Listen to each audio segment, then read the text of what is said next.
더불어민주당이 대규모 선대위를 출범시키고 본격적인 이재명 대선 후보 지원에 나섰습니다. 국민의힘은 대선 후보 선출을 위한 당원 투표율이 역대 최고치를 기록하면서 후보들은 저마다 자신에게 유리한 해석을 내놓고 있습니다. 국회 취재기자 연결합니다. 송재인 기자.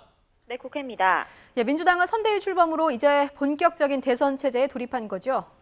네, 그렇습니다. 민주당은 오늘 오후 300여 명이 참석한 대규모 선대위 출정식을 열며 대선 체제의 시작을 알렸습니다.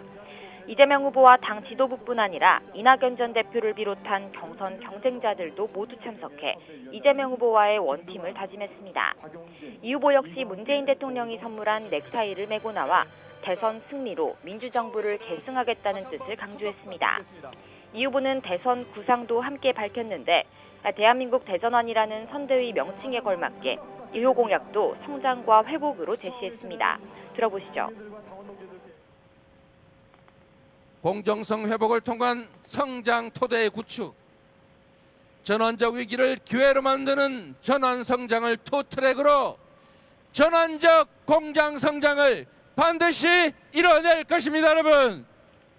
그러면서 이번 대선의 최대 쟁점으로 꼽히는 부동산 문제와 관련해 국민께 너무 많은 고통과 좌절을 드렸다고 직접 사과하면서 집권 뒤에는 강력하고 대대적인 부동산 재개혁을 최우선으로 추진하겠다고 약속했습니다.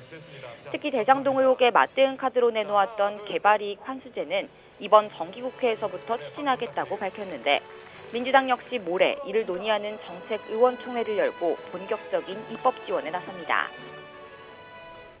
네, 국민의힘 경선 상황도 짚어보죠. 오늘이 당원 투표 둘째 날인데 기록적인 투표율을 기록하고 있죠? 네, 그렇습니다. 국민의힘 대선 후보 선출을 위한 당원 투표 둘째 날 모바일 투표율은 54%를 넘겨 마감됐습니다. 그야말로 역대급 투표율에 경선 주자들은 각각 자신에게 유리한 신호라는 해석을 내놨습니다. 양강 주자인 윤석열 전 총장 측은 애초 당심에서 우위를 보이고 있었다는 점을, 홍준표 의원 측은 신규 청년 당원들이 자신에게 우호적이라는 점을 근거로 내세우고 있습니다. 두 후보의 관련 발언 들어보겠습니다. 국민들의 또 우리 당원들의 정권 교체 열망이 크기 때문에 그렇게 나온 것이 아니냐. 대세는 저 홍준표로 확실히 굳어졌습니다. 홍준표의 압승을 여러분의 손으로 들어주시기 바랍니다. 여기에 유승민 전 의원 역시 새로 유입된 젊은 층이 자신에게 표를 줬을 거라고 분석했고, 원희룡 전 지사는 당원들의 전략적인 선택을 기대했습니다.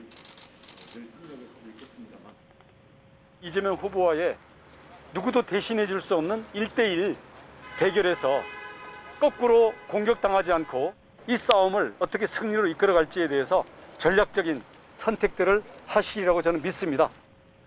높은 투표율이 결국 어느 후보에게 웃음을 줄지 관심인 가운데 후보들은 오늘도 중원과 PK 지역 등 전략지를 찾아 막바지 표심 잡기에 주력했습니다.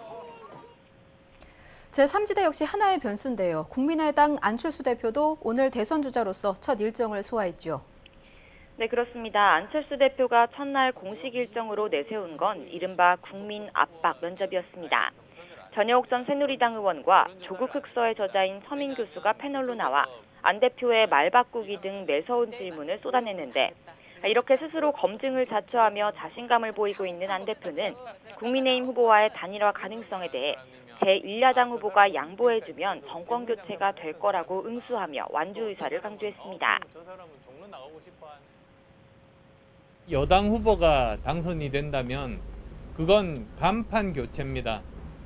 지금 제1야당 후보가 당선이 된다면 그건 적폐 교체입니다. 오로지 저만이 정권 교체와 시대 교체를 통한.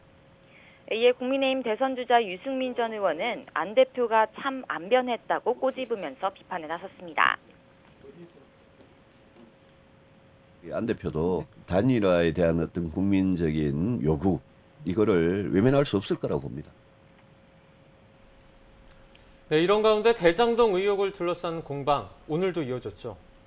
네, 그렇습니다. 오늘은 최재 감사원장 후보자에 대한 인사청문회에서 대장동 공방이 벌어졌습니다. 국민의힘은 최 후보자를 향해 성남 도시개발공사를 비롯한 대장동 사업과 관련해 감사원이 향후 공식 감사에 나설 의지가 있냐고 캐물었습니다. 특히 구자근 의원은 지난 2017년 최 후보자가 감사위원을 할 때 경기도에 대한 경영 관리 실태 감사를 하면서 성남 도시개발공사만 빠뜨렸다고 주장했습니다. 여기에 대해서 민주당은 대선 출마를 이유로 임기 도중 사퇴한 최재형 전 감사원장을 거론하며 반격했습니다.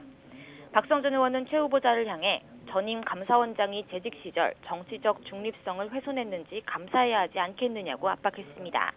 지금까지 국회에서 YTN 송지은입니다.